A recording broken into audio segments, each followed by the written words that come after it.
Welcome back, welcome back, welcome back.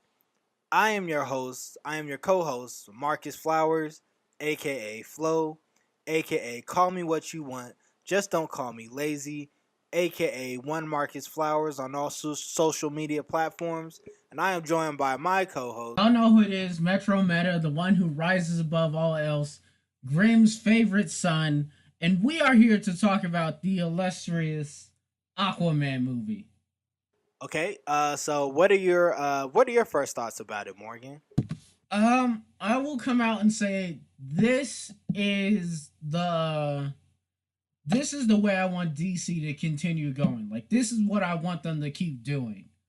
Uh First off, gotta get some shout outs done. The director James Wan, he did amazing. There were some shots in this movie I was just like, dang, that's that's one of the greatest shots that I've ever seen. And like one of my favorite shots when they jump in the water, like the flare, and they're spoilers. They're jumping in the water and there's like the trench around him. Like that to me looks like cinematography. Like when I think in my head, what does it mean to be cinematic? What does it mean to be a cinematography? Like that's what that shot exemplifies for me. That's one of my favorite shots. And I like so shout outs to him, shout outs to Jason Momoa, shout outs to all the actors. They killed it in what they were trying to do.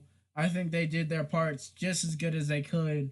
So like this to me again, it's the DC movie I want. If they can keep this up, if they can keep making movies at as good as this or better, then I feel like the DC is gonna be good. Okay, so that was a lot. Um, That was not a lot. That was like three things. okay, myself, I did not like this. I didn't like Aquaman at all. I just felt like it was trying to be too many things at once. And if you're familiar with the Aquaman comics, they took the content from the New 52 Aquaman, and they Which was took the greatest Aquaman? Anybody who doesn't like that Aquaman hates Aquaman. they took it from the New 52 Aquaman, and they took three different story arcs. They took the the finding the ancient trident, the killing of Black Manta's father, and the fighting of the throne. And those are three story arcs, which was 6 issues apiece in comics. And so that's that's 18 issues of comics. And for even let's just that's a lot of pages, and I just feel like they were they just jumbled it together and threw it on the big screen. Uh, it just felt like Aquaman had no real sense of direction. The cinematography was great. The special effects were The amazing. action was amazing. Uh, the action, the That action. first action scene, I saw it and I said, "Okay, I'm done. Like we don't need a movie after this." After you see his mom like beat down someone, you just go, "We're done. Like we don't need a movie after this." That was everything. It was a full story. But we should get some context for Aquaman. Let's give it some context. So the article I looked up on Movies Web, uh Aquaman last week, the DC adaptation won its third week in a row with a $31 million box office. So that's one of the biggest like box offices of DC movies, like in general. In general. No, that is the biggest DC movie ever. Yeah, it earned it. Like I would say it was one of my favorite DC movies. If I had to cut something, I know you're gonna be mad about this, Marcus. I'd cut the Black Manta story. I would cut that out. Um, I would cut Black Manta too, just because there was so much going on. Like it was just a lot to take in. Pause. But it was just like so jumbled together that I was left confused. I also didn't really like the score. Like, I felt like the score didn't match the tempo or the pace of the film, and so we had like a brother versus brother who wants the throne more. We had a romantic comedy when uh, Mira and Arthur just go on like a couple's trip and an adventure in the middle of the They desert, and they literally fell in stopped the love. movie halfway through for Uncharted. For Uncharted, the video game. You didn't. You definitely know Okay, Uncharted. anyway, back to Aquaman.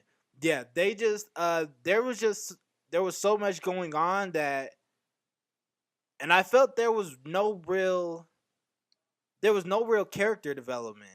Like, once Arthur got the trident, how did he change as a character from the 2 hours I saw him at the beginning when he was just drinking at the bar? Like, there was no true, like, yeah, he's king now. He has like his white privilege to get through the monster and defeat the monster, and he got the trident, and he It beat was his less white brother, privilege and more like royal privilege. and he beat his brother. But like, what? Like, how did he change? It seemed like he was still the same person who was drinking beers with his father at the bar. Like, there I was think that was what important to them, though. The important thing was that who he was when he started was the person who should have been king the whole time. The big thing that they revolutionized, the big point of the movie was that because of who he was, because of both lives he lived, he was the most acquainted, the best person for the job as king. but the thing is, at the beginning of the film, he didn't even want to be king. And so we never saw a motivation for him wanting to be king other than I have to save the land. So his motivation was saving the land. So throughout the 2 hours, I didn't see what clicked for him that said made him say, "Hey, I want to be king of the sea as well." It was always, "I'm saving the land, I'm saving the land, I'm saving the land." It never was, "I want to be the person that merges the two the land and the ocean." And I also think a lot of it is just, I don't think Jason Momoa can, I don't want to say he can't carry, because he can act. He does excellent on Frontier, but I just feel like for Arthur Curry, he doesn't have the depth to really carry a character of that type of magnitude. Like, you have to remember, Aquaman has been around since the 1940s, and so a He's been legacy. around for the 1940s, but he is literally the joke of the Justice League. Like, let's be honest, the reason why they took from the New 52, the reason why they took from the New 52 was because that was the very first Aquaman. People started reading and was like, dang, Aquaman actually is a good character. Like, that was the first time people were just like, this isn't a joke. Like, he's not some charity case in the Justice League. I thought that was what. Half the time they cut him out of the Justice League Foundation because most people are just like, Aquaman? You mean that joke of the sea? Like, let's be honest, his Marvel counterpart, Nimoy, when was the last time you heard of him? When was the last time you seen his comics? Okay, Because they're a joke. okay, no, see, first of all, you sound very ignorant, and a person I who, don't. yes, I don't. Aquaman has been the joke of comics for the longest. He's such a joke in comics. He was a joke in comics in the Big Bang Theory. The Big Bang Theory. If okay, it's in so that show, you know it's public knowledge that that character is trash. okay, it's public knowledge, but, and I'm not disagreeing with you, but what you're just fundamentally saying is that Aquaman has been a joke in the comics when he has not been. Peter David wrote Aquaman back in the 1970s, where he established Aquaman to be not only the king of the sea, but also a heavy hitter in the Justice League. He also established the world of Atlantis and what it meant to just the universe and the DC comic universe at that time. So I see what you're saying, but for a person who has actually researched and studied the Aquaman character from the comics, that's completely false. But I agree. I completely agree with you that Aquaman has been taken as the joke of the Justice League and the DC universe, and the best version of him in live is the version of him in Flashpoint. And Flashpoint, the movie was based on an alternate universe. So I completely get what you're saying, but you're wrong when it comes to the comics, and he has had great comics. Everybody has had good comics. What I'm saying is, especially when you're talking about movies, especially when you're talking about the big screen, what matters isn't the comics that came out in the 90s or in the 80s or in the 70s that were really, really good. What matters is what the public knows about the character. What matters is how the public views that character and how you use that view to sell that character, and how the public, the normal people, if you go out and you talk to your cousins or the young kids, or if you go talk to like even just people who grew up in the golden age of comics but didn't necessarily read them, like our mom or our grandparents, you talk to them, you go, what do you think of Aquaman? They'll probably start out the sentence with, you mean the Joker of the Justice League? You mean the fish boy? You mean the fish boy in the Justice League? Like, the ability to sell this character to the public, one of the silliest in the public eye, one of the silliest Justice League characters, one of See, largely but that falls back on DC and how DC hasn't treated their characters with care. They've put a they've put over the past few decades, they put such a stronghold on Batman, who is their biggest seller, which I completely get. But the reason why the public doesn't know how great of a character Aquaman is because DC hasn't responded, and that they Family haven't Guy treated joke their was hilarious, characters though. To be with fair, care, that and they was don't hilarious. treat DC Warner Brothers didn't treat hasn't treated Aquaman with the type of respect that he, because he is a legacy character, not a legacy, but he is a silver age character, a character who has comics back in the 1940s. He is a character who has he's lasted the test of time.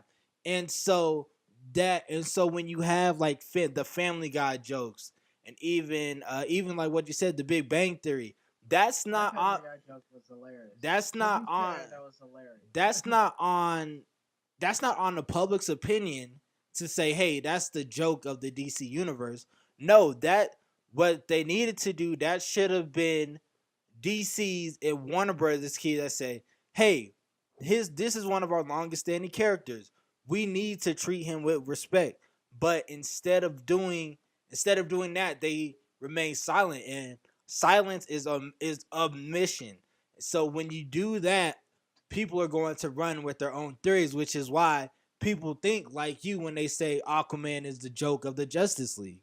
I mean, but at the same time, they did bring him back. New 52, one of the greatest runs of him, though. That's why they used him for the See, but movies. they were always going to use Aquaman for this scale of the DC universe just because he's in the Justice League. But enough of that. Let's get back to the movie. So, what are three things that you liked? So, as I said before, cinematography, I loved it. I think the acting was as good as it could have been with the story they were given. I liked the action. Wait. Pause right there. What do you mean with the story they were given? They were giving 2.5 hours. That's enough story to tell a great movie. So you mean to tell me that their acting wasn't good enough for 2.5 hours? I'm saying Or that that they they're. didn't? What I'm saying is, I think everybody in the movie played the role that they were given. Like, I didn't look at any individual person. I said that person stole the movie. Because for me, that's what I look for when it comes to acting. Like, I know a lot of people they look at that differently, but for me, when I look at acting, I look at somebody who goes into the movie, and I think to myself, that person stole the movie. Like, I don't care about what the movie's going on. I care about making sure I see this actor in that movie, and that's different from how other people see movies. That's different from even how good a movie can be. For me, when I look at an actor and I say this is a good actor in this movie, I say that actor every time they were on screen, I was watching them and I didn't care about what was happening before that or after, just what they were saying. That's for me. Okay. All right. So what are your other two? The action I thought was pretty good. Again, like I told you this during and even after the movie, I said it was kind of brutal. Like this was PG-13, right? It to me it felt, maybe I've been watching too much Marvel, but it felt really really brutal, and it might have just been like the impact, because one of the big differences between like how Marvel has to do action and how DC does action is, while Marvel characters tend to use a lot of beams and stuff, DC does use a lot more like punches, and their characters tend to be a bit more physical, and that might be why. But to me, it felt like, even with the comedy that they added in, I still felt like this movie was a bit, it was a bit much on the brutal side for like a comic movie. I was just like, oh, that's kind of heavy. But when it worked, it worked. Like I said at the beginning, when the mom was fighting off those Atlanteans, it was brutal. And afterwards, I was like, that's a brutal scene, but it worked. I would just say again, it felt a little bit over PG-13 for me. If it felt a bit more than PG-13. Cinematography. There are so many shots in there. I was just like, I need that as a background. I love this. This is what cinematography should look like for me. And the special effects, of course, but that goes along with it. Okay, so the three things that I really enjoyed about this movie was number one, the special effects. They really did an amazing job when it came to the special effects.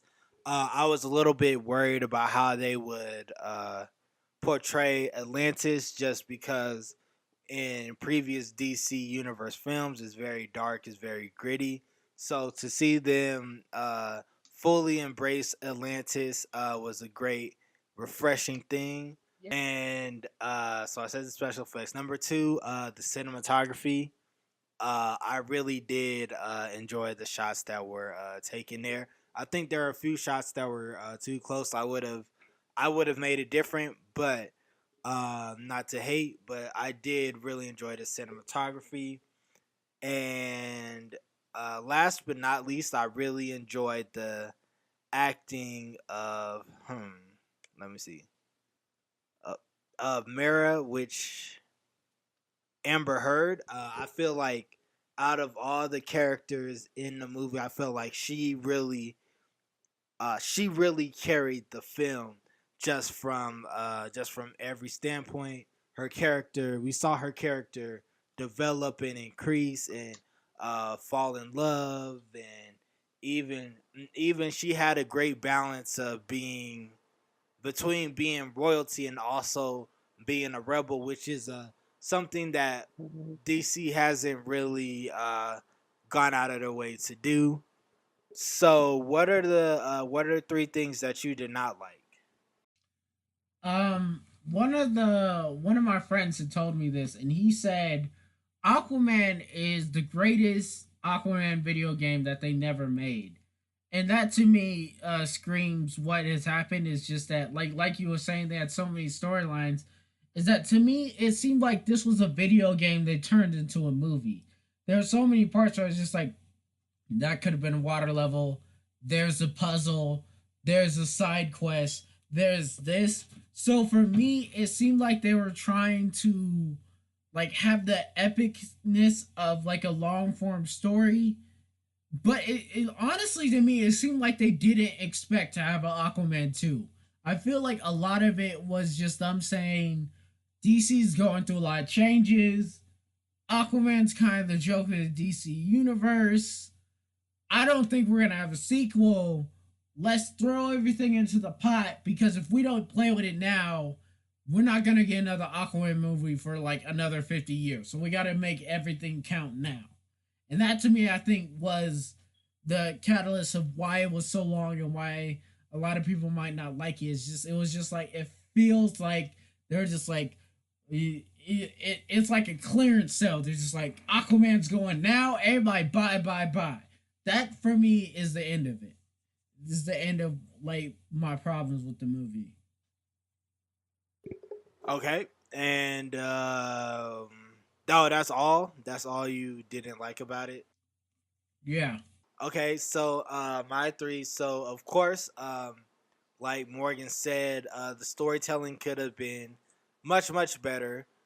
Just because I felt like they were trying to do too much and too little. Because what they did in one movie, that's really what should have been happening in three movies.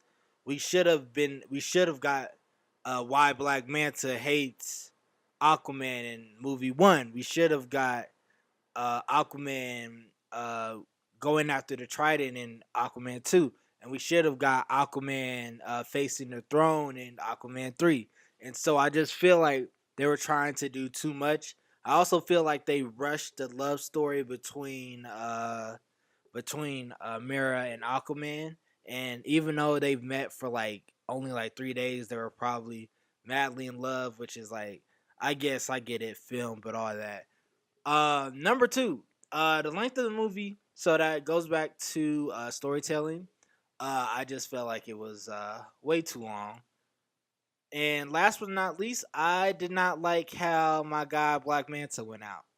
I felt like he went out kind of sad. Spoiler alert. It just felt weird to me. I didn't feel weird to me. It just from a story point standpoint, it kind of just confused me because it's just like Manta, who's been a pirate for all these years, who has sea training and all this other stuff, and he has Atlantis technology at his fingertips.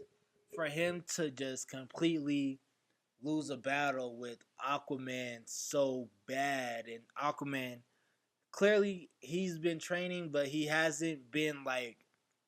It seemed like from his like training, he hasn't been in the trenches at as the same amount as Black Manta was. So yeah, that was just one thing I did not like.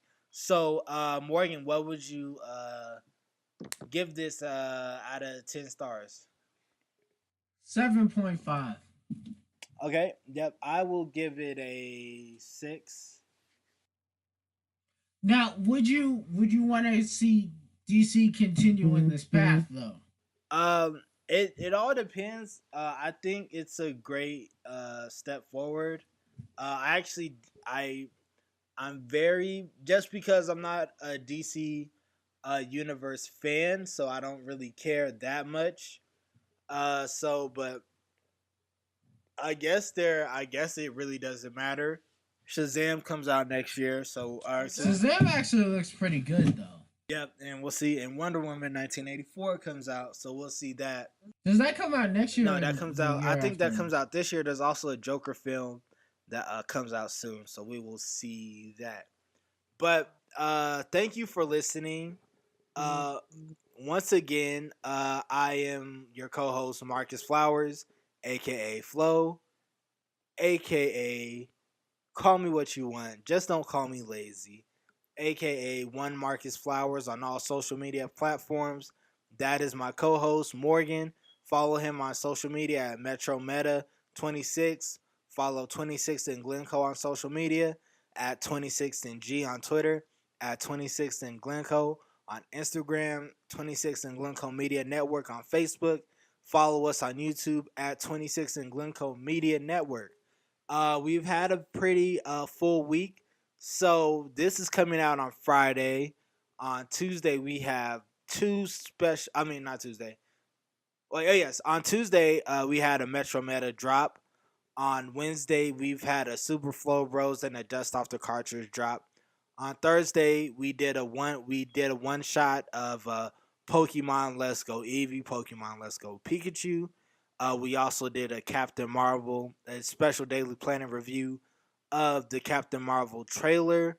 And Friday, today is where this is releasing on Friday.